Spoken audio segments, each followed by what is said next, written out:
the death penalty. We are going now inside the law with Wendy Patrick to break down exactly what is happening in court. Wendy, good morning. Good morning. We heard this yesterday. He was in the courtroom in the days before that if he pleads guilty, death penalty is off the table, where a lot of people were assuming this was an open and shut death penalty case. What are your thoughts? Right, it's one of the most difficult decisions that any prosecutor's office has to make is, do they seek the death penalty, especially when somebody is willing to plead guilty to avoid the death penalty. Right. Here you have 17 victims. Part of the analysis has got to be, what do those victims want? And there's two sides to that. Obviously, it's a balance of grace and justice. Same thing as if it were going to trial and people were to decide what you're going to do penalty-wise. This isn't a whodunit, it's what comes next.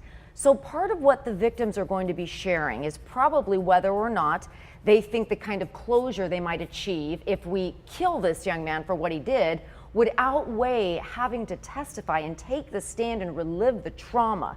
So a lot of those kids might not want to retake that stand and talk about what it was like to hear the shots, to see the blood, to step over the bodies of their classmates.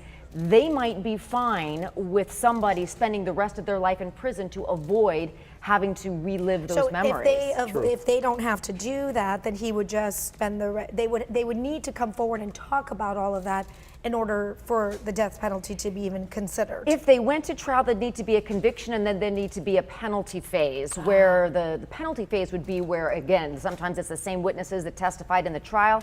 Oftentimes it's additional witnesses, particularly when there are mental issues involved, as we're now learning there were here. So a jury were to convict him of the 17 counts of premeditated murder, then go on to decide, well, now what is the penalty? So those are some of the issues involved in deciding whether or not somebody should be able to plead guilty in order to save their life. And when you had the 17 counts of murder versus 17 counts of premeditated murder, that's almost an automatic death penalty when you have premeditated in the phrasing, correct? Well, right, because first degree murder, and then of course each state is a little bit different, but here clearly they're death penalty eligible. So that's what everybody's talking about now. This distinguishes, it's different from a case where maybe there are issues as to whether he did it, did he have help, was he so mentally ill he didn't know what was happening. This seems to be a pretty clear-cut case, at least according to what the documents are now saying that this young man shared with investigators. Let's talk about some of these documents, because there was a second hearing, and then the judge ordered the release of parts of a mental health assessment of Cruz that happened back in 2016. So what's behind having these documents come out? What's behind it, Shali, is the same question we always ask ourselves. The same question you and I have been discussing for years here on the set is, what could have been done to prevent this? How should we have known? Were there red flags? Who could have done what earlier or sooner?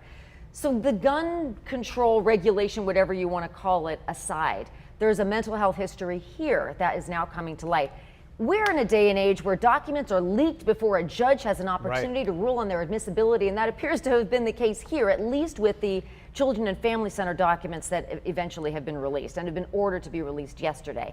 But it really paints more of a picture as to what was going on in this young man's life and mind in the years predating the shooting, which of course is relevant and again will be relevant if and when this case goes to trial. But even if it doesn't, it's relevant in deciding what do we do with him now, in looking at what issues was he having, what kind of medication was he on, who saw what when. I hate to say that, but of course it's relevant just to see what might have been done differently in a case like this. We've seen the interviews with the parents who took him in after his mom died. Heartbreaking. And then just, I mean, you feel horrible for those people. They tried to do a good thing and they didn't know that what they said, this monster living in our house.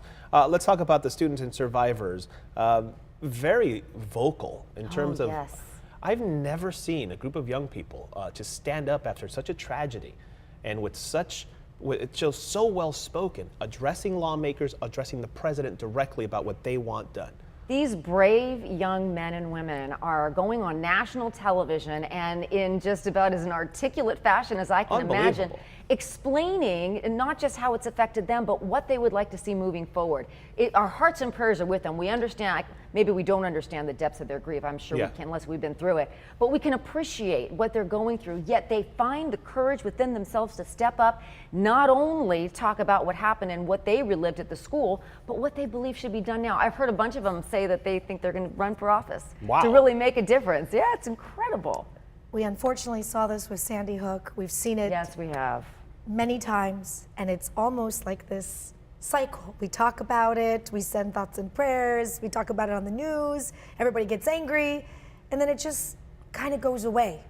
Do you think that these students have a shot at making a change this time? I was watching them yesterday, and there's one in particular that the young lady, I'm looking at them going, is this it? Are these the ones that are going to do it? I'm going to say yes because I'm the eternal optimist. And every time we discuss one of these, we come up with some level of discussion or angle or that we haven't discussed or looked at or thought about before.